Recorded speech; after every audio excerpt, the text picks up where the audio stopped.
हां हॅलो बोला ना. अचानक फोन केलात. काही काम होतं का? हो काम थोडंसं इम्पॉर्टंटच होतं.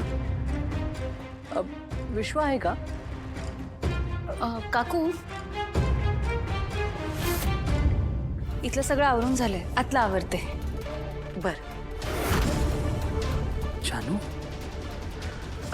सॉरी काय म्हणत होतात? काकू मी विचारत होतो विश्वा कुठे? विश्वा आहे ना, घरीच आहे. ओके ओके त्याला सांगा की घरीच थांबायला, मी पोहोचतोय तिकडे. का काय झालं? काही अर्जंट आहे का? नाही काकू मी 10-15 मिनिटात पोहोचतोय तिकडे. Okay bye. हॅलो.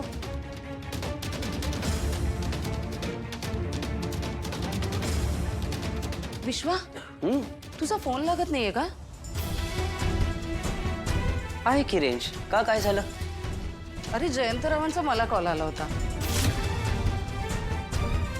मला वाटलं तुझा लागत नसेल म्हणून केला मला फोन. काही नाही, त्यांचं काहीतरी अर्जंट काम आहे तुझ्याकडे, ते तुला भेटायला येतात. आता 15 मिनिटात पोहोचतं म्हणले. अगं मला जायचंय बाहेर. ऍक्च्युली ते सिद्धिराज गाडे पाटील आहेत ना, ते आणि त्यांची बायको भावना यांची एक मिसळीची गाडी उघडतीये, तर त्याच्या उद्घाटनाला जायचंय. हो मग त्याकरता थोड्या वेळाने जा ना, कितीचा फरक पडणार आहे?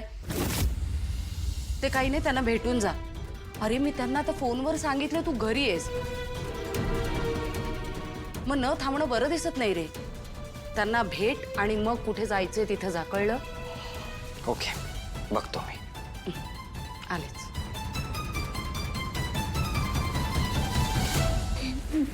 जानू मगाशी सांगायचं राहून गेलं, मी लक्ष्मी काकूंशी बोललो.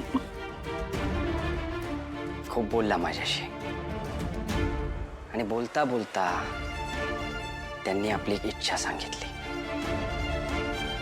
त्यांना असं वाटतं की या महत्वाच्या क्षणी ओपनिंगच्या कार्यक्रमाला तू हवी होतीस.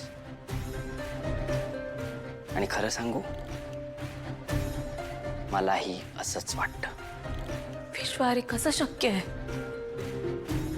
तुला माहिती आहे ना, जयंत माझ्या मागावर असताना मी कशी जाणार आहे तिथे? अगं तू आत्ता ऐकलं नाहीस का? जयंत इथे येतोय म्हणजे तू त्या ओपनिंगच्या कार्यक्रमासाठी जाणार नाही. आपण लवकरात लवकर निघूया तो येण्याआधी.